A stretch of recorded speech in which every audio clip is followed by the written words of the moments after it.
बोल दीजिएगा। Hello students, बहुत बहुत स्वागत है आप सभी का कौटिल्य आईएएस एकेडमी के ऑनलाइन प्लेटफॉर्म पर। मैं आज यहाँ आपको बैंकिंग अवेयरनेस से रिलेटेड टॉपिक पढ़ाने वाली हूँ और इस सीरीज़ में आप बैंकिंग अवेयरनेस में जितने भी टॉपिक आते हैं सभी पढ़ने वाले हैं, ठीक है। तो बहुत बहुत स्वागत है आप सभी का। तो हम क्लास स्टार्ट करते हैं। सबसे पहले आपको ये पता होना चाहिए कि जब हम बैंकिंग अवेयरनेस पढ़ते हैं तो कितना इसमें वेटेज होता है। किसी भी एग्जाम को अगर हम क्रैक करना चाहते हैं तो इसका वेटेज कितना होता है ये हमको पता होना ज़रूरी है, राइट। तो काफ़ी स्टूडेंट्स को पता होगा, पर काफ़ी कुछ स्टूडेंट्स ऐसे होंगे जिन्होंने अभी स्टार्ट किया होगा, उन्हें इस बारे में कोई नॉलेज नहीं होगा। तो सबसे पहले हम एक शॉर्ट ब्रीफिंग ले लेते हैं। किस चीज़ के बारे में, कि इसका वेटेज क्या होता है। तो देखो, अगर हम बात करें एसबीआई, ठीक है, अगर हम एसबीआई की बात करते हैं तो एसबीआई में पीओ और क्लर्क, ठीक है, पीओ और क्लर्क की बात करते हैं तो एसबीआई पीओ के लिए इसका वेटेज 60 नंबर का होता है, ओके। वहीं आईबीपीएस की हम बात करें तो आईबीपीएस में पीओ की बात करें तो लगभग 40 नंबर का इसमें आता है, ओके। अगर क्लर्क की बात करें तो क्लर्क जो है दोनों ही एग्जाम्स में क्लर्क में लगभग 50 नंबर का आपको वेटेज देखने को मिलेगा, ठीक है, ओके। और एक चीज़ और कि जनरल अवेयरनेस जो है वो प्री का टॉपिक नहीं है। तो किसी भी एग्जाम में, चाहे वो एसबीआई का हो, आईबीपीएस का हो या बैंकिंग अवेयरनेस का कोई भी एग्जाम हो या बैंकिंग फील्ड से रिलेटेड कोई भी एग्जाम हो, उसमें ये जो है प्री, मेंस और इंटरव्यू आपको किस में देखने को मिलेगा, पीओ में। वहीं अगर हम क्लर्क की बात करें तो प्री और मेंस आपको दो चीजें आपको देखने मिलती हैं, राइट, है ना। तो ये टॉपिक जो है वो प्री में नहीं आता, ये प्री का टॉपिक नहीं है। किसी भी एग्जाम के प्री का टॉपिक अगर हम बात करें तो प्री का टॉपिक ये नहीं है, ये मेंस का टॉपिक है। यानी कि आप डायरेक्ट मेंस की प्रिपरेशन कर रहे हैं। कुछ बच्चे होते हैं जो प्री हो गया उसके बाद प्री के रिजल्ट का वेट करते हैं ताकि मेंस की आगे तैयारी करें। लेकिन मैं आपको सजेस्ट करूंगी कि अगर आप प्रिपरेशन कर रहे हैं तो करंट अफेयर्स आपका स्टार्ट से लेके एंड तक पूरा होना चाहिए, ओके, ठीक है। इसलिए बोल रही हूं मैं कि आप पहले से प्रिपरेशन करो। तो मेंस की प्रिपरेशन भी आपको पहले से ही करनी चाहिए, ठीक है, ओके। तो मेंस में ही टॉपिक होता है जनरल अवेयरनेस का, मेंस में ही हम पढ़ते हैं जनरल अवेयरनेस, ठीक है। अब जनरल अवेयरनेस में हमको पढ़ना क्या होता है, तो बेसिकली जनरल अवेयरनेस में हमारे पास, जनरल अवेयरनेस की अगर बात करूं तो लगभग 3 टॉपिक इसमें होते हैं, जिसमें सबसे मेन होता है करंट अफेयर्स होते हैं, जो कि सबसे ज्यादा पूछे जाते हैं, ठीक है। इनका वेटेज सबसे हाई होता है करंट अफेयर्स का। देन आता है बैंकिंग अवेयरनेस, ठीक है। बैंकिंग अवेयरनेस की अगर मैं बात करूं या फिर स्टैटिक बैंकिंग हम कह सकते हैं, ठीक है, इसको मैं लिख देती हूं स्टैटिक बैंकिंग। क्यों? क्योंकि इसमें बैंकिंग से रिलेटेड स्टैटिक जीके पूछा जाता है, ओके। नेक्स्ट, जनरल अवेयरनेस से रिलेटेड जो भी स्टैटिक जीके होता है, स्टैटिक जीके थर्ड पोर्शन इसका होता है, ओके। तो सबसे ज्यादा वेटेज हमें करंट अफेयर्स देते हैं, नेक्स्ट बैंकिंग अवेयरनेस जो हम आगे कंटिन्यू करने वाले हैं, and then static GK, okay, ठीक है। इतना ये है ब्रीफिंग जो मुझे आपको देनी थी। सबसे पहले आपको इतना पता होना चाहिए, इतना आइडिया आपके पास होना चाहिए, ठीक है। तो हमारा जो टॉपिक है वो है आज बैंकिंग अवेयरनेस। तो बैंकिंग अवेयरनेस में सबसे पहले हमारे पास क्या है, history of banks. History of banks ये टॉपिक जो है ये बैंकिंग की हिस्ट्री के बारे में बात करता है, ओके। क्या? History of banks.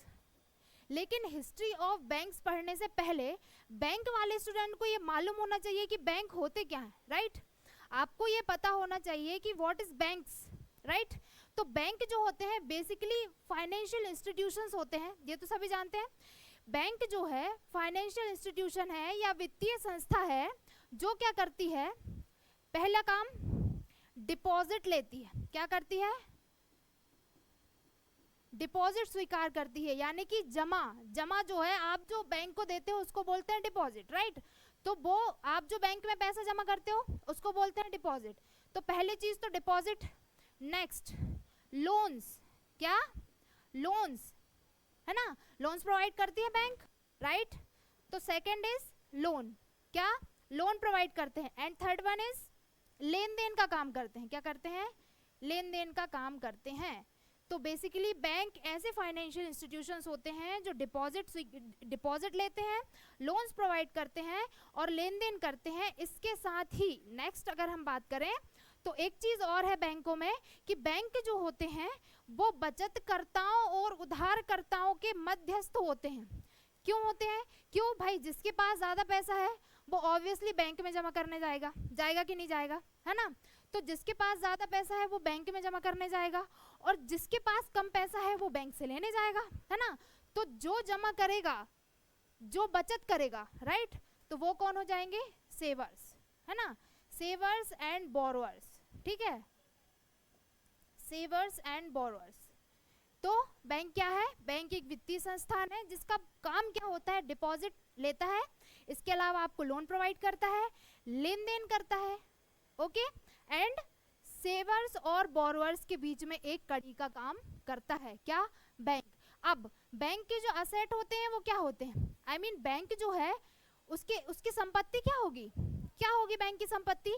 तो अगर बैंक के असेट्स की बात की जाती है तो बैंक के असेट होते हैं लोन्स, क्या होते हैं, लोन्स। अच्छा, मैं ऐसा क्यों बोल रही हूँ कि बैंक के असेट लोन्स होते हैं, देखो बैंक के असेट लोन्स क्यों होते हैं, क्योंकि बैंक जो होते हैं वो लोन पर इंटरेस्ट लेते हैं कि नहीं लेते, राइट। अब आप कहोगे मैम वो तो डिपॉजिट पर भी इंटरेस्ट देते हैं, बिल्कुल सही कहा, लेकिन डिपॉजिट पर वो जो इंटरेस्ट देते हैं वो काफी कम होता है एज कंपेयर टू लोन पर जो वो हमसे इंटरेस्ट लेते हैं, ठीक है, ओके। लोन पर वो जो हमसे इंटरेस्ट लेते हैं उससे काफी कम होता है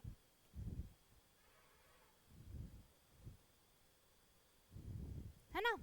तो लोन पर वो जो हमसे इंटरेस्ट लेते हैं उससे काफी कम होता है, ठीक है।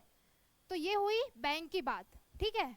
और भारत में बैंकिंग सिस्टम किस साल का है, 1949। बैंकिंग सिस्टम एक्ट भारत का कब का है, बैंकिंग सिस्टम एक्ट की अगर मैं बात करूं, भारत में बैंकिंग सिस्टम एक्ट कब आया था। तो अगर हम बात करें बैंकिंग सिस्टम एक्ट की तो बैंकिंग सिस्टम एक्ट भारत में आया था 1949 में। कब आया था, 1949 में। तो इसको याद रखना कि भारत में बैंकिंग सिस्टम एक्ट 1949 में आया था और इसी एक्ट के थ्रू, यही जो एक्ट है, आगे सारी बैंकिंग सुविधाएं और जो भी बैंक में व्यवस्थाएं हैं उसके लिए ये एक्ट जो है वो जिम्मेदार है, ठीक है। अब ये तो हमने बैंक पढ़ लिया कि भाई बैंक क्या होते हैं, क्या क्या इनका काम होता है और बाकी सब, ठीक है। नेक्स्ट अगर हम बात करें तो बैंक की हिस्ट्री के बारे में बात करते हैं। तो क्या भारत में पहले से बैंक है, हाँ, बैंक नहीं है भारत में, बट ये है कि बैंक पहले से लोग लोन लेना जानते हैं, राइट, है ना।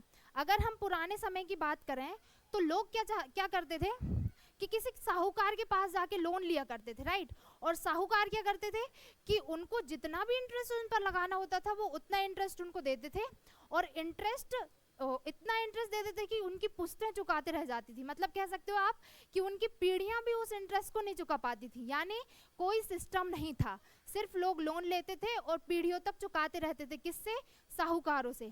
बट इसके लिए हमें क्या जरूरी था, ताकि इस व्यवस्था में कुछ सुधार हो, इसके लिए हमें जरूरी था रेगुलेशन, बैंकों का रेगुलेशन होना, बैंक का एक प्रॉपर सिस्टम होना बहुत जरूरी था भारत में, राइट। भारत में ही नहीं बल्कि पूरी दुनिया में ये चीज होना जरूरी है ना। तो बैंक की अगर मैं बात करूं, ठीक है, बैंक की हिस्ट्री की अगर मैं बात करूं तो बैंक जो है बेसिकली भारत का जो पहला बैंक है जो खोला गया, भारत का जो पहला बैंक खोला गया वो खोला गया था 1770 में, ठीक है। 1770 में बैंक ऑफ हिंदुस्तान के नाम से भारत में एक बैंक खोला गया था, ओके। भारत का पहला बैंक आया था बैंक ऑफ हिंदुस्तान के नाम से, ठीक है। भारत का पहला बैंक था बैंक ऑफ हिंदुस्तान, जो कि 1770 में ओपन किया गया था। ओके, नेक्स्ट अगर हम बात करें तो बैंक जो थे वो मेनली 3 प्रेसिडेंशियल बैंक जो थे वो सबसे अधिक इंपॉर्टेंट थे। देखो, इस बैंक ने काम तो किया, बट क्या प्रॉपर था ये? इस पर कोई रेगुलेशन था? कोई रेगुलेशन नहीं था, कोई नीति नहीं थी। बस ये बैंक क्या कर रहा था, ये बैंक जो था ब्रिटिशर्स के ऑर्डर्स को फॉलो कर रहा था। क्यों? क्योंकि ये एक ब्रिटिश बैंक था। था कि नहीं था? 1770 में भारत में ब्रिटिश पॉलिसी थी, राइट? तो उसी के आधार पर ये बैंक खोला गया था 1770 में, 1770 में। ओके, और इसलिए ये बैंक जो है कैसा बैंक था? एक तरीके से मैं बात करूं तो ये जो बैंक था सॉरी, हाँ, तो ये जो बैंक था वो ब्रिटिश पॉलिसी पर बेस्ड था, ठीक है, इसलिए ज़्यादा नहीं चल पाया। और 1882 में इसको क्लोज कर दिया गया था। ओके, इसी दौरान भारत में बहुत सारे बैंक स्थापित हुए थे, बट सभी नहीं चल पाए। क्यों? क्योंकि सभी में कंट्रोल की बहुत बड़ी प्रॉब्लम थी, ठीक है। कोई भी बैंक जो था वो कंट्रोल में नहीं था। क्यों? क्योंकि कोई पॉलिसी नहीं थी उनको कंट्रोल करने के लिए, ठीक है। तो भारत का पहला बैंक, बैंक ऑफ हिंदुस्तान, आया 1770 में, जो 1982 में क्लोज हो गया, ठीक है। नेक्स्ट हम बात करें तो प्रेसिडेंशियल बैंक आए थे कुछ। देखो, भारत में बैंकों का हम इवोल्यूशन देख लेते हैं, ठीक है, उसमें आपको ये चीज़ें ज़्यादा क्लियर हो जाएंगी। देखो, भारत में बैंकों के इवोल्यूशन की बात करें या भारत में बैंकिंग प्रणाली के विकास की बात करें तो इसके 2 स्टेजेस हमें देखने को मिलते हैं, ठीक है। कितने स्टेजेस हैं? 2 स्टेजेस हैं। पहला होगा pre independence period, means pre independence period is स्वतंत्रता के पूर्व का काल, and the next one is post independence period. कौन सा? Post independence period. Okay, post independence period मतलब स्वतंत्रता के बाद की स्थिति। तो स्वतंत्रता के पूर्व भारत में कैसा क्या हाल था और स्वतंत्रता के बाद क्या हाल था, इसको हम डिवाइड करेंगे। 1770 में पहला बैंक खोला गया था, राइट, वहां से लेके 1947 हमारी आजादी तक। Next one is post independence, मतलब 1947 से अगर मैं बात करूं, ये जो डेट आएगी पोस्ट इंडिपेंडेंस की, ये आएगी 1947 से। कब से आएगी? 1947 से, ठीक है। 1947 से वर्तमान तक की स्थिति है ना, क्या 1947 से वर्तमान यानी कि प्रेजेंट की बात हो रही है ना, ठीक है। तो 1947 1947 हमारा देश आजाद हुआ, ठीक है, उसके बाद से अब तक। तो स्वतंत्रता से पहले क्या था, स्वतंत्रता के बाद क्या था? देखो, जब प्री इंडिपेंडेंस पीरियड चल रहा था यानी 1947 के पहले, तो जैसा कि हमने एक चीज क्या देखी कि 1770 में क्या बना? बैंक ऑफ हिंदुस्तान बना।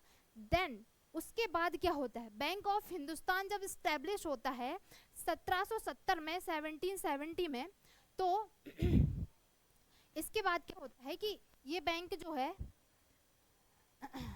हाँ, देखो 1770 में स्टैब्लिश हुआ ये बैंक कोलकाता में, जो कि भारत का पहला बैंक था। अच्छा, इसको स्थापित करने वाली कंपनी कौन सी थी?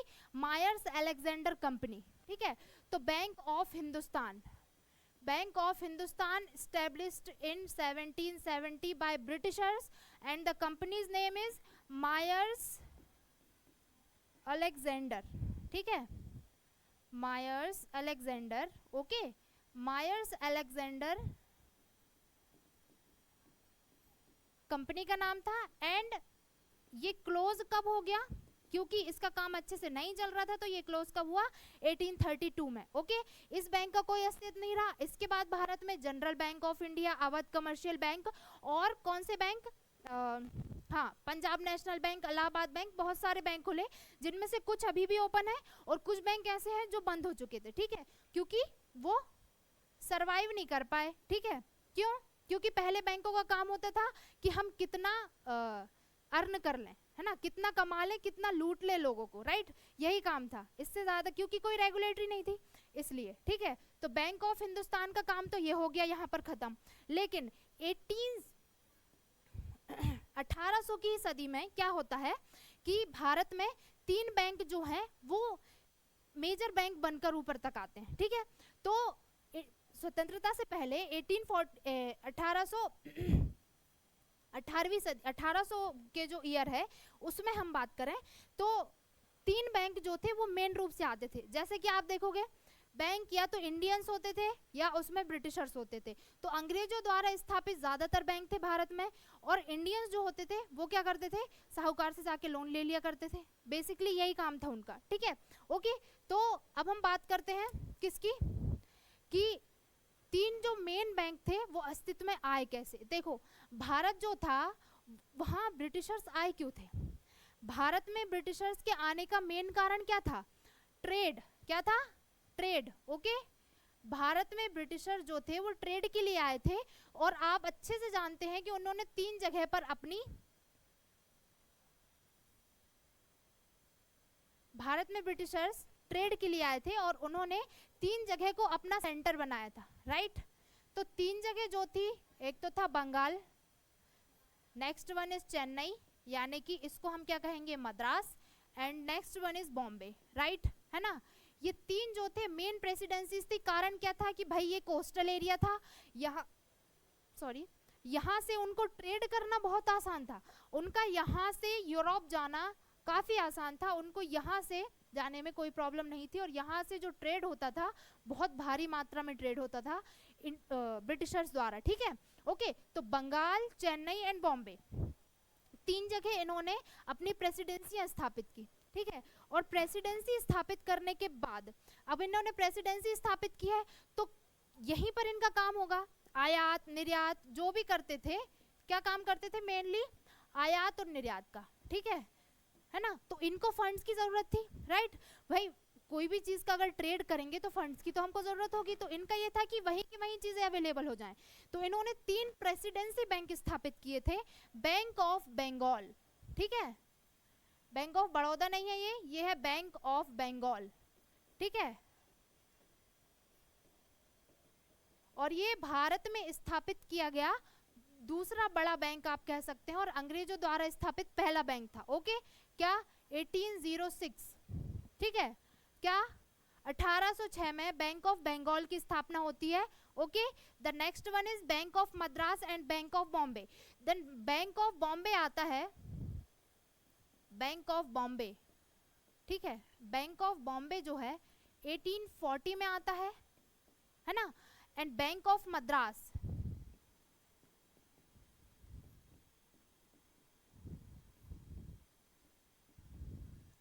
बैंक ऑफ मद्रास आता है 1843 में। ओके, इस तरह से 3 बैंकों की स्थापना होती है भारत में। कौन कौन से, स्वतंत्रता प्राप्ति के पहले 3 बड़े बैंक कौन कौन से स्थापित हो गए, भाई देखो, bank of Bengal 1806, okay, bank of Bombay 1840, bank of Madras 1843। Okay, इस तरीके से 3 बैंक जो मेजर बैंक थे, इनको क्या कहा गया, प्रेसिडेंसी बैंक। क्या कहा गया, प्रेसिडेंसी बैंक। ओके, यहां तक क्लियर है ना। ये हो गए प्रेसिडेंसी बैंक, है ना। फिर क्या होता है कि अब ये जो प्रेसिडेंसी बैंक आते हैं, इन तीनों बैंकों को इंडिपेंडेंस के पहले की बात है कि इन तीनों बैंकों को 1921 का जो ईयर है, 1921 के ईयर में इन तीनों बैंकों का मर्जर कर दिया जाता है, ठीक है। तो इन तीनों बैंकों को मर्ज करने के बाद क्या हमारे पास आता है, हाँ, इनको हमने मर्ज कर दिया। ओके, बैंक ऑफ बंगाल को, बैंक ऑफ मद्रास को एंड बैंक ऑफ बॉम्बे को हमने मर्ज कर दिया। हमारे पास कौन सा बैंक निकल आया, मर्जर के बाद क्या हुआ, देखो, bank of Bengal, bank of Madras, bank of Bombay, ठीक है, ठीक है ना। अब इन तीनों को हमने आपस में मिला दिया। कब मिलाया, 1921 में मिलाया, ठीक है। डिफरेंट ईयर में स्थापना हुई, 1921 में मिला दिया। क्या आ गया, इंपीरियल बैंक ऑफ इंडिया। नाम क्या रखा गया, इंपीरियल बैंक ऑफ इंडिया। अच्छा, ये इंपॉर्टेंट क्यों है, ये आपको आगे जाके पता लगेगा, ठीक है। ये इंपॉर्टेंट स्वतंत्रता प्राप्ति के बाद, यानी कि पोस्ट इंडिपेंडेंस पीरियड में इसकी इंपॉर्टेंस बढ़ जाती है। क्या, इंपीरियल बैंक ऑफ इंडिया की। तो 1921 में इंपीरियल बैंक ऑफ इंडिया अस्तित्व में आ गया। ओके, है ना। तो ये क्वेश्चन आता है कि इंपीरियल बैंक ऑफ इंडिया की स्थापना कब की गई थी, ठीक है। तो आपको बताना है कि इंपीरियल बैंक ऑफ इंडिया जो है वो 1921 में एस्टेब्लिश हुआ था, ठीक है, ओके। चलो, तो इतने में तो ये हो गया। क्या इंडिपेंडेंस के पहले की हम बात करें तो ये स्थिति हमारी आती है, और आज जो है इंडिपेंडेंस के पहले इंपीरियल बैंक तक हमने स्थापना कर दी, ओके। जब बात आती है पोस्ट इंडिपेंडेंस, अच्छा इंडिपेंडेंस के पहले एक चीज और है, 1926 में बनी थी हिल्टन यंग, क्या बनी थी, यंग हिल्टन या हिल्टन यंग समिति, ठीक है। हिल्टन यंग समिति इंपॉर्टेंट क्यों है, 1926 में बनी हिल्टन यंग समिति ने ये कहा था कि किसी भी भारत में या किसी भी देश में बैंकिंग सिस्टम को रेगुलेट करने के लिए एक संस्था का होना बहुत जरूरी है। क्या कि किसी भी देश में बैंकिंग सिस्टम के रेगुलेशन के लिए, for the regulation of banking system we need a institution, okay. So इसी के मद्देनजर हमने 1932 में इसकी बातों को मानते हुए हमने 1935 में क्या एस्टेब्लिश कर दिया, आरबीआई एस्टेब्लिश कर दिया। तो जब भी आपसे पूछा जाए कि आरबीआई की स्थापना किस समिति की रिकमेंडेशन पर की गई थी, तो आपको बताना है कि आरबीआई की जो एस्टेब्लिशमेंट है वो उसको रेकमेंड किया गया था हिल्टन यंग कमेटी के द्वारा। लेकिन आपको बोला जाए कि हिल्टन यंग कमेटी कब फॉर्म हुई थी, तो ये जो है 1926 में बनी थी, ठीक है। यही मेन रीजन है, हिल्टन यंग समिति जो है इसीलिए इंपॉर्टेंट है, ओके। फिर उसके बाद देखो 1926 में हिल्टन यंग आ जाते हैं, 1929 में क्या होता है, 1929 का ईयर इसलिए इंपॉर्टेंट है क्योंकि यहाँ पर आता है ग्रेट रेसेशन, रेसेशन मतलब सॉरी डिप्रेशन कह सकते हैं आप, ग्रेट डिप्रेशन। ग्रेट डिप्रेशन क्यों, आर्थिक मंदी आई थी जो कि सिर्फ और सिर्फ भारत में नहीं पूरी दुनिया में थी। क्यों, सारे स्टॉक मार्केट्स के प्राइस गिर गए थे, ठीक है। सारे जो सभी देश जो है वो अपनी अर्थव्यवस्था के निचले चरम पर थे, मतलब आप कह सकते हैं कि बेसिकली जो है इकोनॉमी को हम मंदी से लेके तेजी पे, फिर उसके बाद पीक आती है, ये पीक के बाद डाउनफॉल आता है, डाउनफॉल के बाद फिर नॉर्मल हो जाती है। बट जब डिप्रेशन की बात आती है ना तो इकोनॉमी नॉर्मल से भी नीचे आ जाती है, तो इसको कहा जाता है क्या, ग्रेट डिप्रेशन। क्या कहा जाता है, डिप्रेशन। और ये सिर्फ भारत में नहीं था बल्कि पूरे विश्व में लागू था, ठीक है, क्या, ग्रेट डिप्रेशन। और इसका मूल कारण ये था कि बैंकिंग सिस्टम प्रॉपर नहीं था, ठीक है। तो बैंकिंग सिस्टम को इसीलिए फिर आगे चल के हमने किस चीज की आवश्यकता महसूस की, हमने आवश्यकता महसूस की आरबीआई की, किसकी, आरबीआई की। और फिर आगे चल के 1935 में यानी कि स्वतंत्रता के पहले ही, देश के आजाद होने के पहले ही, before independence we established RBI, okay, reserve bank of India की स्थापना हमने कर दी कब, 1935 में। क्योंकि और इसकी पहली बात किसने कही थी, हिल्टन यंग ने, इसलिए हमने ये कहा कि भाई हिल्टन यंग समिति की सिफारिश पर 1935 में आरबीआई स्टैब्लिश हो गया, ओके, है ना। ये तो हो गया भाई प्री इंडिपेंडेंस पीरियड, ठीक है, ये क्या हो गया, प्री इंडिपेंडेंस पीरियड, ठीक है। अब पोस्ट इंडिपेंडेंस पीरियड की अगर हम बात करें तो देखो पोस्ट इंडिपेंडेंस पीरियड को 3 भागों में क्लासिफाई किया गया है। कौन कौन से 3 भाग हैं भाई पोस्ट इंडिपेंडेंस पीरियड के, हाँ तो देखो पोस्ट इंडिपेंडेंस पीरियड के 3 भाग हैं।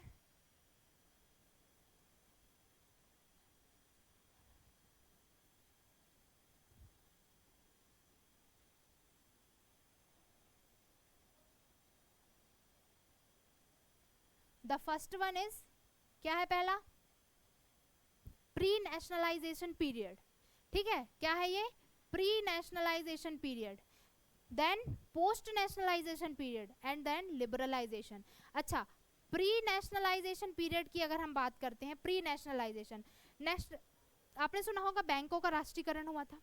अच्छा, बैंकों का राष्ट्रीयकरण क्यों हुआ था, क्या रीजन था बैंक को राष्ट्रीयकृत करने का, हाँ भाई अच्छे तो चल रहे थे, क्या जरूरत थी बैंकों के राष्ट्रीयकरण की, क्यों जरूरत थी कि गवर्नमेंट जो है इंटरफेयर करे और उसको बैंकों को खरीदे। देखो बेसिकली क्या होता है कि लोग वहीं जाना चाहते हैं जहां उनको प्रॉफिट होता है, ठीक है। जब स्वतंत्रता के बाद यानी कि आफ्टर इंडिपेंडेंस हमने देखा कि सारे बैंक जो हैं उनमें से कोई भी कोऑपरेट करने के लिए रेडी नहीं है, जबकि बैंक जो होता है किसी भी अर्थव्यवस्था का, किसी भी इकोनॉमी का एक बहुत ही इंपॉर्टेंट पिलर होता है, राइट। अगर बैंक नहीं होंगे तो कोई भी अर्थव्यवस्था क्या प्रॉपर तरीके से चल पाएगी, बताओ? नहीं चल पाएगी ना, बिल्कुल भी नहीं चल पाएगी, ठीक है। तो इसलिए अगर बैंकिंग सिस्टम प्रॉपर नहीं होगा तो हम अर्थव्यवस्था को अच्छे से नहीं चला सकते, और यही जरूरी था कि इसमें एक रेगुलेशन चाहिए था। क्या? देखो, बैंक एक तो स्टैब्लिश कहाँ होंगे? अर्बन एरिया में, वो रूरल एरिया में स्टैब्लिश नहीं होंगे। क्यों? क्योंकि रूरल एरिया जो है वो बेसिकली वहाँ की मैक्सिमम जो पॉपुलेशन है वो क्या करती है? कृषि करती है। क्या करती है? कृषि। और एग्रीकल्चर जो होता है वो एक रिस्क होता है। क्यों? क्योंकि भाई जरूरी नहीं है कि हर बार ये एग्रीकल्चर जो है हर बार इसमें क्या हो जाए कि आपको प्रॉफिट ही हो जाए। कभी सूखा पड़ गया, ठीक है, कभी बारिश ज्यादा हो गई, फसल खराब हो गई, इनको पैसा क्यों देगा बैंक, राइट। बैंक का ये है कि भाई किसान पैसे को वापस करेंगे कि नहीं, है ना, किसान पैसे को वापस नहीं करेंगे, ऐसा बैंक का मानना था, ठीक है। वहीं अगर इंडस्ट्रीज में डेवलपमेंट होगा, अगर इंडस्ट्रीज में जाके वो लोन देंगे तो वहां उनको प्रॉफिट हो सकता है, वो लोग लोन लेंगे, ठीक है, सीधी सी बात है। क्यों? क्योंकि उनकी इंडस्ट्रीज को उनको डेवलप करना है, ठीक है। इसलिए जो अर्बन एरियाज हैं, ठीक है, मेनली जो अर्बन एरियाज हैं वहां पर बैंक थे, बट रूरल एरियाज में नहीं थे, ठीक है। और रूरल एरियाज तक, और अगर हम बात करें किसकी? रूरल एरियाज की, तो रूरल एरियाज तक बैंकों को पहुंचाने के लिए हमें जरूरी था फाइनेंशियल इंक्लूजन, ठीक है, फाइनेंशियल इंक्लूसिवनेस जरूरी थी, यानी कि आप कह सकते हैं समावेशी वित्तीय समावेशन, आप कह सकते हैं इसको क्या, कि वित्तीय समावेशन जो है वो किसी भी देश का एक बहुत बड़ा पिलर होता है उसकी इकोनॉमी को बढ़ाने के लिए, ठीक है। तो सभी जगह पर बैंकों का होना जरूरी था, इसीलिए क्या किया गवर्नमेंट ने कि इसको अपने कंट्रोल में ले लिया, ठीक है, और इसीलिए बैंकों का राष्ट्रीयकरण हुआ, ठीक है ना। तो बैंकों का जो राष्ट्रीयकरण हुआ, प्री नेशनलाइजेशन पीरियड जो हुआ वो 1947 से 1969 तक, मतलब राष्ट्रीयकरण के पहले की बात है ये, क्या कि 1947 से 1969 तक राष्ट्रीयकरण के पहले की बात होती है। फिर होता है पोस्ट नेशनलाइजेशन 1969 से 1991 तक। 1969 क्यों लिया है? क्योंकि 1969 में हमारे पास 14 बैंकों का राष्ट्रीयकरण हुआ था, और 1991 जो था वहां पर हमारे पास एक नीति आई थी जिसको क्या कहा गया? LPG, liberalisation, privatisation and globalisation, उदारीकरण, निजीकरण और वैश्वीकरण, ठीक है। ये तीन चीजें कौन लेकर आया था 1991 में? मनमोहन सिंह जी लेकर आए थे। कौन लेकर आए थे? देखो PV नरसिम्हा राव जो थे वो प्रधानमंत्री थे, पर वित्त मंत्री कौन थे? मनमोहन सिंह जी थे। कौन थे? मनमोहन सिंह जी, नोट कर लेना इसको। देन लिबरलाइजेशन पीरियड 1997 से अब तक चल रहा है, ओके। तो प्री नेशनलाइजेशन पीरियड में क्या हुआ? 1947 से 1969 के बीच में क्या हुआ? तो देखो प्री नेशनलाइजेशन पीरियड में क्या होता है? प्री नेशनलाइजेशन पीरियड में दो चीजें होती हैं। फर्स्ट, RBI का राष्ट्रीयकरण। क्या होता है? RBI का नेशनलाइजेशन। क्या होता है? RBI का नेशनलाइजेशन इन 1949। पहली चीज तो ये हो गई। सेकेंड वन होता है इंपीरियल बैंक का नेशनलाइजेशन। क्या होता है? इंपीरियल बैंक का नेशनलाइजेशन।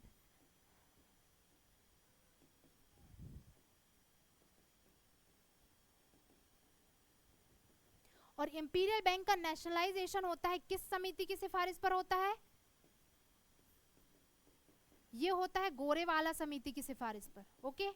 तो कौन सी समिति है? आपसे कोई पूछेगा किस समिति की सिफारिश पर? गोरेवाला। और फिर किस अगर ये नेशनलाइज हुआ इंपीरियल बैंक तो किसका एस्टेब्लिशमेंट हुआ? SBI का। किसका एस्टेब्लिशमेंट हुआ? SBI का। तो SBI कैसे बना? इंपीरियल बैंक के establishment of SBI। State Bank of India अस्तित्व में कैसे आता है? 1955 में इंपीरियल। और ये डेट कब थी? 1955 की डेट थी, ओके। तो 1955 में इंपीरियल बैंक ऑफ इंडिया का गोरेवाला समिति की सिफारिश पर सॉरी नेशनलाइजेशन होता है, और इसके नेशनलाइजेशन से एसबीआई अस्तित्व में आता है। तो दो बड़े नेशनलाइजेशन है। एसबीआई क्यों जरूरी है? एसबीआई इसलिए जरूरी है बेटा क्योंकि एसबीआई आज की डेट में सार्वजनिक क्षेत्र का सबसे बड़ा बैंक है, राइट? ये तो सभी मानते हैं, है ना? तो अगर आपसे पूछे कि सबसे बड़ा पब्लिक सेक्टर बैंक कौन सा है, then it is SBI, State Bank of India. Okay, तो ये होता है प्री नेशनलाइजेशन पीरियड में। ओके, ये होता है प्री नेशनलाइजेशन पीरियड में, ठीक है ना? फिर हम बात करते हैं पोस्ट नेशनलाइजेशन पीरियड की। क्या? Post nationalisation period.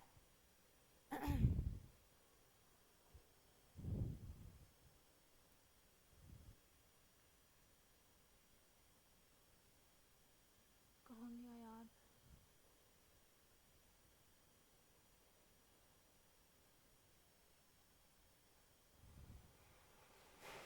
स्लाइड कहाँ गई? हाँ, प्री नेशनलाइजेशन पीरियड। अब आता है पोस्ट नेशनलाइजेशन पीरियड। इसमें क्या होता है कि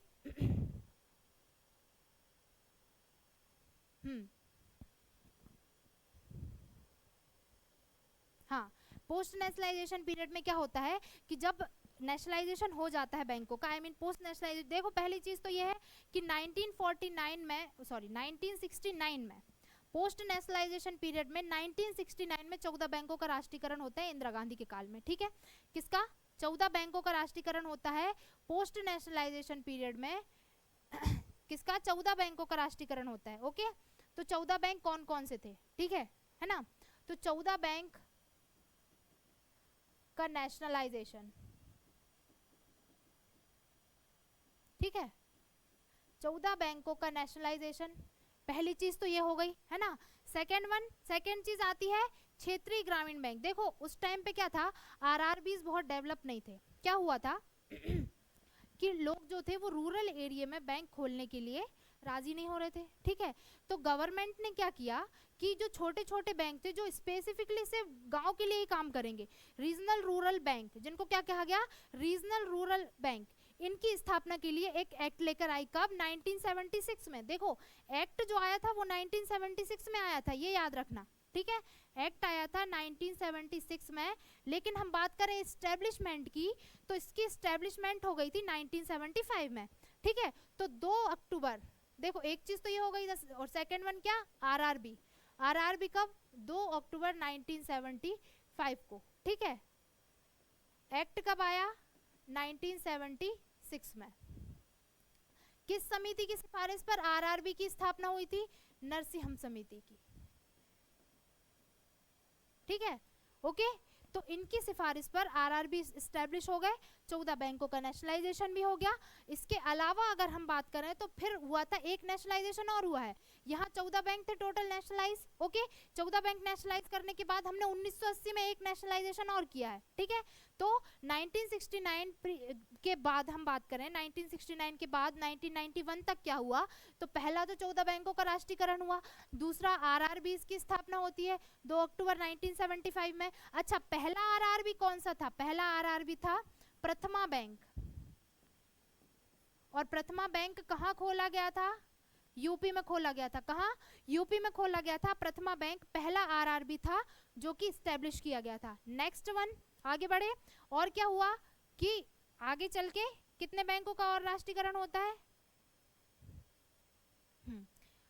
पहला आरआरबी, ठीक है? फिर आगे चले, 6 बैंकों का राष्ट्रीयकरण, ठीक है?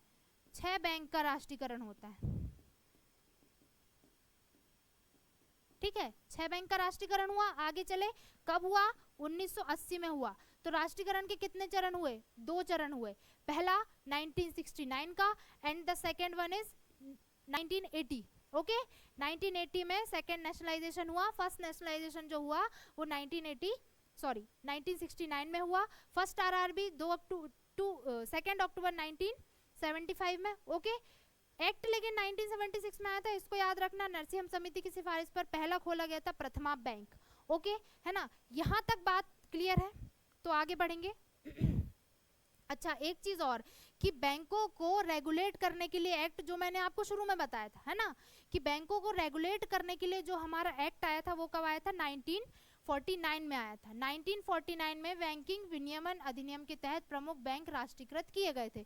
तो अगर आपको पूछा जाए कि बैंकों का राष्ट्रीयकरण किस बेस पर हुआ था, तो उसका बेस क्या था, 1949 का बैंकिंग रेगुलेशन एक्ट। ओके, ठीक है, आओ नेक्स्ट बढ़ेंगे। अब ये एसबीआई की बात होती है इसमें कि 1969 से 1991 के बीच में 14 बड़े बैंकों का राष्ट्रीयकरण हुआ, जो कि मैंने अभी बताया। फिर 1980 में 6 बैंकों का राष्ट्रीयकरण हुआ, ठीक है। फिर 1955 में, ये मैंने पहले ही बताया, एसबीआई स्थापित हुआ।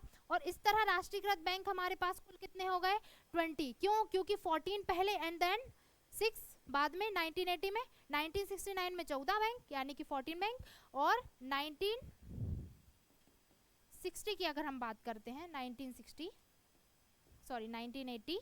देन 1980 में 6 बैंक। ओके, इस तरह से टोटल कितने हुए, 20 बैंक हो गए कि नहीं हो गए, है ना, है ना। ओके, तो राष्ट्रीयकृत बैंक कितने हो गए, नेशनलाइज बैंक 20 हो गए, ठीक है। आगे बढ़े, आगे हम बात करते हैं एसबीआई। तो एसबीआई क्या है, एसबीआई की कुछ सब्सिडरीज थी, ठीक है। एसबीआई की कुछ शाखाएं थी जिनको इस्टेब्लिश किया गया था। ऐसे 7 शाखाएं थी एसबीआई की। कितनी शाखाएं थी, 7 शाखाएं थी, ठीक है।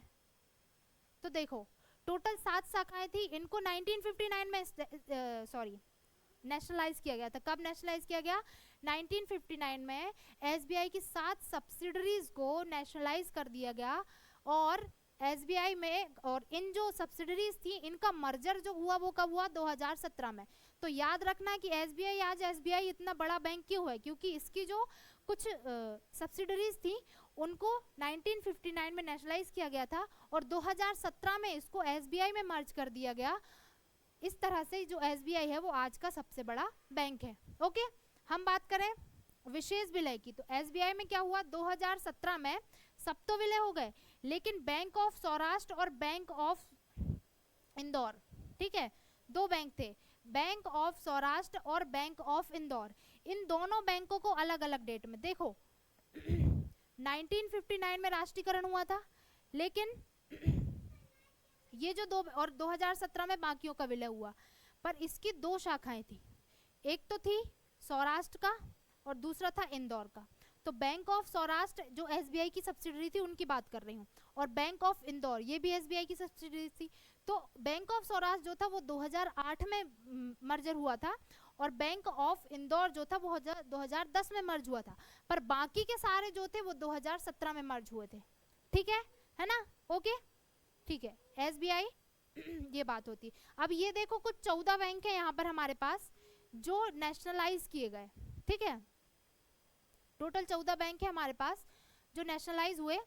तो हम 14 बैंकों को याद तो नहीं रख सकते, है ना, थोड़ा याद करना थोड़ा मुश्किल है, बट हाँ मैं आपको एक ट्रिक बता सकती हूँ जिससे आप इसको याद कर सकते हैं, ठीक है ना। तो सबसे पहले इसमें 3 कॉलम आपको बनाने होंगे, ठीक है, यहीं कहीं बताती हूँ, 3 कॉलम बनाने होंगे, ठीक है। एक में आएगा बैंक, ठीक है ना, एक में आएगा बैंक ऑफ इंडिया, और एक में आएगा भारत के किसी स्टेट या फिर हम बात करें किसी जगह का नाम, ठीक है, प्लेस, ठीक है। इस तरह से 3 कैटेगरी हमने डिवाइड किए। तो बैंक में आपको याद रखना है एसिड्स, क्या याद रखना है, एसिड्स। अब ये I2 क्यों है, I2 इसलिए है, देखो ए से हो गया इलाहाबाद बैंक, सी से हो गया कैनरा बैंक, आई से हो गया इंडियन बैंक, फिर आई से हो गया इंडियन से याद करो इंडियन ओवरसीज। ओके, तो ये बहुत जल्दी याद हो जाएगा, इंडियन बैंक, और इंडियन बैंक से आप रिलेट करोगे इंडियन ओवरसीज बैंक। डी से हो गया देना बैंक, और एस से हो गया सिंडिकेट बैंक, ठीक है। हुए कि नहीं, 1 2 3 4 5 6, भाई 6 तो हमको ऐसे ही याद हो गए, है ना। आप नॉर्मली देखोगे 1969 में हुआ था, है ना, इनका राष्ट्रीयकरण। ये मिसप्रिंट हो गया, ये 1969 है, ठीक है। तो 1969 में 14 बैंक राष्ट्रीयकृत हुए थे और इन 14 बैंकों में पहला बैंक है Allahabad bank, then the second one is Canara, फिर इंडियन बैंक, फिर इंडियन ओवरसीज, देना और सिंडिकेट बैंक। ठीक है, नेक्स्ट है बैंक ऑफ इंडिया। तो एक तो बैंक ऑफ इंडिया ही है, क्या है, बैंक ऑफ इंडिया है। फिर नेक्स्ट क्या होगा, सेंट्रल बैंक ऑफ इंडिया, क्या होगा, सेंट्रल बैंक ऑफ इंडिया। फिर क्या होगा, सारे यू से हैं, कौन सा, union bank of India, United bank of India, United commercial bank of India. यानी कि आप इसको क्या बोलते हो, यूको बैंक बोलते हो कि नहीं, यूको, यूको बैंक बोलते हैं आप इसको, ठीक है ना, यूको बैंक यानी कि United commercial bank of India. अब प्लेस की बात करते हैं, प्लेस में आता है बड़ौदा, क्या आता है पहले, बड़ौदा। फिर दूसरा क्या आता है प्लेस में, पहला तो बड़ौदा, दूसरा आता है महाराष्ट्र और तीसरा आता है पंजाब। आ गया है ना। तो क्या, Allahabad bank, Canara bank, Indian bank, Indian overseas bank, देना बैंक एंड सिंडिकेट बैंक। आप एसिड्स लिखोगे और उसके बाद आपको बैंक बैंक लिखना है। ए से आपको समझ में आ जाएगा, बी से सी, ए सी आई डी एस, ये सभी आपको ऑटोमेटिक समझ में आ जाएगा। बैंक ऑफ इंडिया लिखोगे, एक तो बैंक ऑफ इंडिया हो जाएगा, दूसरा सेंट्रल बैंक हो जाएगा जो हर किसी को याद होता है, ठीक है। और उसके बाद सारे यू से है, तो यू से तो 3 बैंक ही है, ठीक है, तो याद करने की जरूरत नहीं है। और नेक्स्ट है प्लेस, प्लेस की हम बात करते हैं तो एक हो गया बड़ौदा, बड़ौदा कहाँ है, गुजरात में है, गुजरात, महाराष्ट्र और पंजाब, ऐसे याद कर लो। तो एक हो गया बैंक ऑफ बड़ौदा, एक हो गया बैंक ऑफ महाराष्ट्र, एक हो गया बैंक ऑफ पंजाब। इस तरह से टोटल कितने हो गए, 1 2 3 4 5 6 7 8 9 10 11 12 13 14।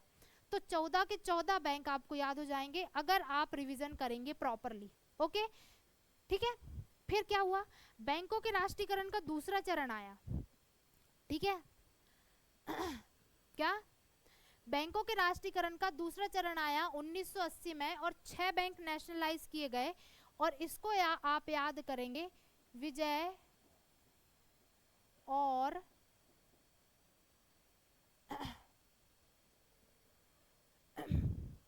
वी से हो गया विजया बैंक, और आप कापना मत,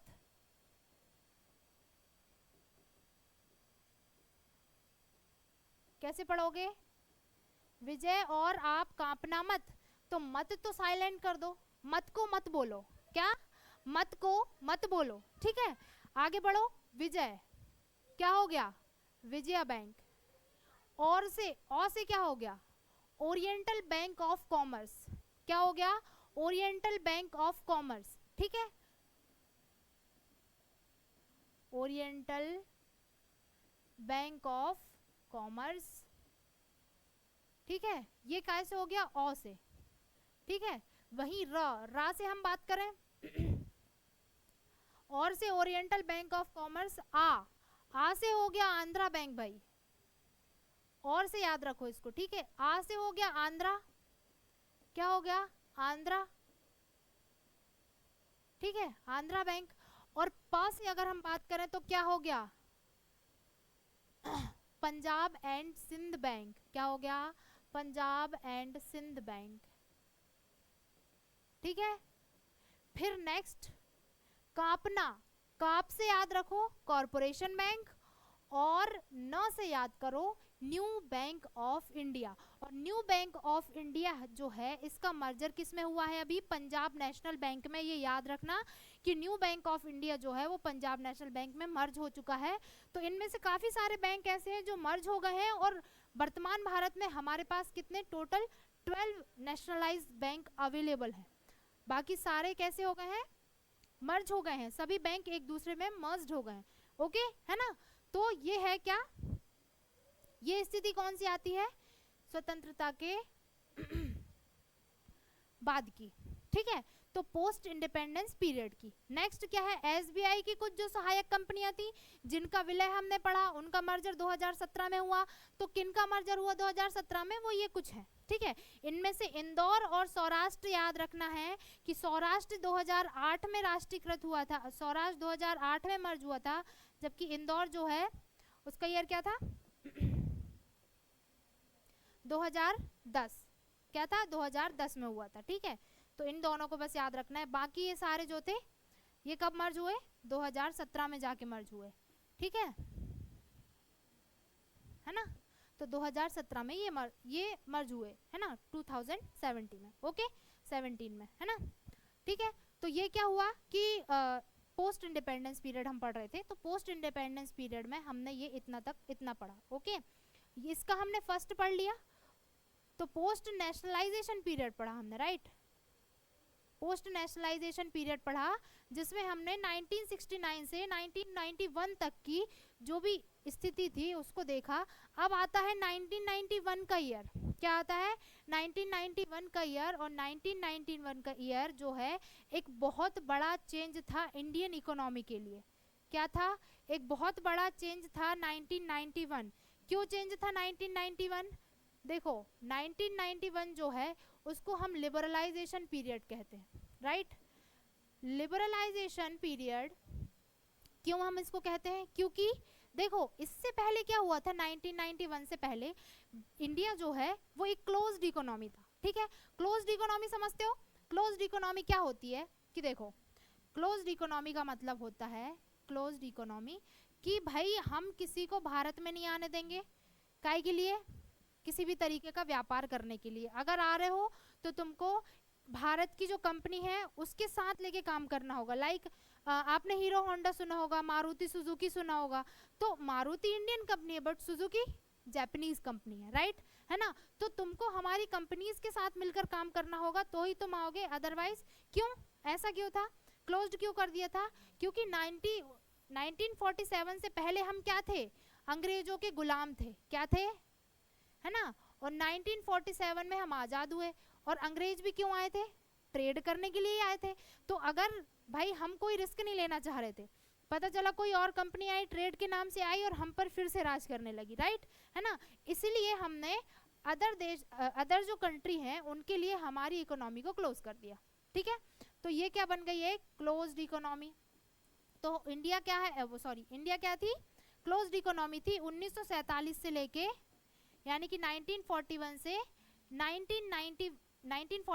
1991 तक इंडिया जो था वो क्लोज्ड इकोनॉमी था। कारण यही था कि भाई कंपनीज आती थी ट्रेड करने के लिए, बट हम इस बात पे भरोसा नहीं कर सकते थे क्या, कि वो हम पर राज नहीं करेंगी, है ना, जैसा कि अंग्रेजों ने किया, ठीक है। तो बस इसीलिए भारत जो था एक क्लोज्ड इकोनॉमी था, बट इसके कुछ नुकसान भी होते हैं। जैसे इसके कुछ फायदे ये होते हैं कि देश जो होते हैं वो, इसके कुछ फायदे ये होते हैं कि भाई इंडस्ट्रीज का डेवलपमेंट होता है, किसका, इंडस्ट्रीज का डेवलपमेंट होता है ना, ओन हम इंडस्ट्रीज डेवलप कर सकते हैं। पर क्या होता है कि इनके कुछ नुकसान भी होते हैं। क्लोज्ड इकोनॉमी, अगर इंडिया की इकोनॉमी क्लोज्ड होगी तो अदर कंपनीज इंडिया में निवेश नहीं करेंगी, राइट। मोदी जी इन्वेस्टमेंट के लिए अदर कंट्रीज में क्यों जाते हैं, ताकि इंडिया डेवलप हो, राइट। हमको ज़रूरी है उसके डेवलपमेंट के लिए कि भाई हमारे देश में ज़्यादा से ज़्यादा इन्वेस्टमेंट हो, और ये कब होगा, जब हम दूसरे देशों को हमारे देश में आने के लिए निमंत्रित करेंगे, आमंत्रित करेंगे, या फिर उनको बुलाएंगे हमारे यहाँ, ठीक है, इनवाइट करेंगे उनको। इसलिए तो इतनी सारी विजिट्स होती हैं, है ना। तो यही ज़रूरी था 1991 में, क्या ज़रूरी था, यही चीज़ जो थी वो ज़रूरी थी। इसलिए 1991 की स्थिति आते तक हमने क्या किया कि हमारी जो इकोनॉमी थी, चूंकि क्लोज्ड इकोनॉमी थी, हम बहुत ही अर्थव्यवस्था के एकदम कह सकते हैं निचले स्तर से हम गुजर रहे थे, ठीक है। उस टाइम पर हमें ज़रूरत थी बूस्ट की, ठीक है, हमें ज़रूरत थी कि हमारे पास मनी हो ताकि हमारा देश जो है वो विकास कर सके, ठीक है। और इसके लिए ज़रूरी था कि हमारा देश जो हो वो क्लोज्ड से एक ओपन इकोनॉमी बन जाए। क्यों, क्योंकि अगर ओपन इकोनॉमी हो जाएगा तो हमारे पास जो बिजनेस की जो पॉलिसीज़ हैं वो चेंज हो जाएंगी, है ना। एमएनसीज को भारत में आने के लिए प्रॉपर परमिशंस दी जाएंगी, है ना। तो एक लिमिटेशन के साथ हम 1991 में लेकर आए एलपीजी। और एलपीजी कौन लेकर आया था? एलपीजी जो है वो इंडियन इकोनॉमी का बहुत बड़ा चेंज है। एलपीजी का मतलब होता है लिबरलाइजेशन, ठीक है, लिबरलाइजेशन, प्राइवेटाइजेशन एंड ग्लोबलाइजेशन।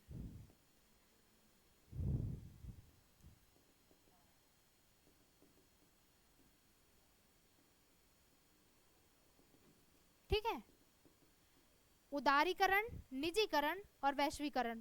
उदारीकरण का मतलब क्या हुआ कि भाई हमने अपनी नीतियों को थोड़ा लचीला बनाया, है ना। अदर देश हमारे देश में इन्वेस्टमेंट कर सके, इसके लिए हमने क्या किया कि हमारी जो पॉलिसीज थी उनको थोड़ा क्या किया, लचीला बनाया, है ना, ताकि वो यहाँ आके काम कर सके। Next, privatisation. प्राइवेटाइजेशन की बात करें तो भाई जो ऐसी चीजें या हमारी कुछ संस्थाएं जो घाटे में चल रही हैं या जिससे हमें किसी भी तरह का कोई भी प्रॉफिट नहीं हो रहा है, उनको सरकार द्वारा क्यों चलाया जाए, उसका डिसइन्वेस्टमेंट कर दो, उसको भाई क्या कर दो, प्राइवेट कर दो, उसके शेयर जो है किसी प्राइवेट कंपनी को बेच दो, है ना। तो आजकल यही तो हो रहा है, प्राइवेटाइजेशन, है ना।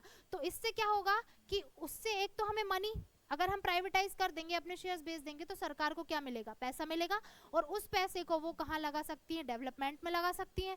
तो इस तरीके से एक प्रॉब्लम ये सॉल्व हो गई। एक हो गया ग्लोबलाइजेशन। ग्लोबलाइजेशन मतलब क्या हो गया, वैश्वीकरण। हमारे पास जो भी है, राइट, हमारे पास जो भी है या उनके या अदर कंट्रीज के पास जो भी है, वो सब हमारे देश में आए और हमारे देश का जो सामान है वो उनके देश में प्रॉपर तरीके से जाए, है ना। इस तरीके से क्या होगा कि हमारी जो इंडियन कंपनीज हैं जो अच्छा परफॉर्म कर रही हैं, वो इंटरनेशनल मार्केट में अपने आप को बहुत अच्छे तरीके से रिप्रेजेंट कर पाएंगी। इसलिए ग्लोबलाइजेशन भी जरूरी था। तो इसको कहा गया एलपीजी, और ये आया था किसके द्वारा, मनमोहन सिंह जी के द्वारा। ये नीति जो बनाई गई थी वो मनमोहन सिंह जी के द्वारा, ठीक है। उस टाइम पे ये क्या थे, वित्त मंत्री थे। और अगर हम पीएम की बात करें तो पीवी नरसिम्हा राव, पीवी नरसिम्हा राव कौन थे, पीएम थे भाई, ठीक है। उस टाइम की ये बात है ना। इसलिए लिबरलाइजेशन, प्राइवेटाइजेशन एंड ग्लोबलाइजेशन वो इंपॉर्टेंट था। इसमें क्या हुआ था, इसमें बेसिकली कुछ नहीं हुआ था। देखो इसमें ना, इसके आने के बाद हमने प्राइवेट बैंक जो थे, तो 10 प्राइवेट बैंक जो थे हमने उनको लाइसेंस दे दिए थे। आरबीआई ने अपनी नीतियों को, देखो बैंकिंग फील्ड में क्या चेंज हुए हमारे लिए ये जरूरी है। तो बैंकिंग फील्ड में चेंज ये हुआ कि पहला तो क्या हुआ कि पेमेंट्स बैंक की स्थापना हुई। क्या हुए, पेमेंट्स बैंक के एस्टेब्लिशमेंट को मंजूरी दी गई, ठीक है। नेक्स्ट क्या हुआ कि नरसिंहम समिति जो थी, सारे जो चेंजेस थे वो नरसिंहम समिति की सिफारिश पर किए गए थे। किसकी सिफारिश पर, नरसिंहम समिति की सिफारिश पर। नेक्स्ट क्या हुआ, सबसे इंपॉर्टेंट चीज ये थी कि जो आरबीआई थी, जो हमारा आरबीआई है, उसने अपनी नीतियों को उदार बनाया, यानी कि लिबरल बनाया, और कुल 10 प्राइवेट बैंक को क्या दिया, लाइसेंस दिया।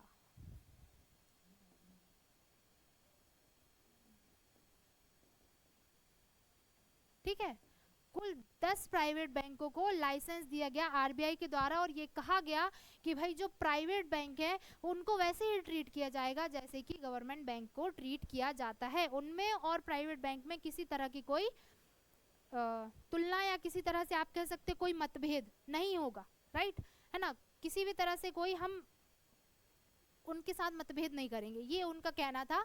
तो इस तरीके से जो था, इसके आने के बाद काफ़ी सारे चेंजेस इंडिया में आए और इंडियन इकोनॉमी जो हो गई वो बूस्ट हो गई। तो बस बैंक के इतिहास में इतना ही है कि पेमेंट की भाई क्या हुआ जो हमने आज पढ़ा, हिस्ट्री ऑफ बैंक्स। ओके, ठीक है, तो आज का लेक्चर हम यहीं पे दी एंड करते हैं। Thank you very much. अब कल मिलते हैं अपने नेक्स्ट टॉपिक के साथ। Thank you.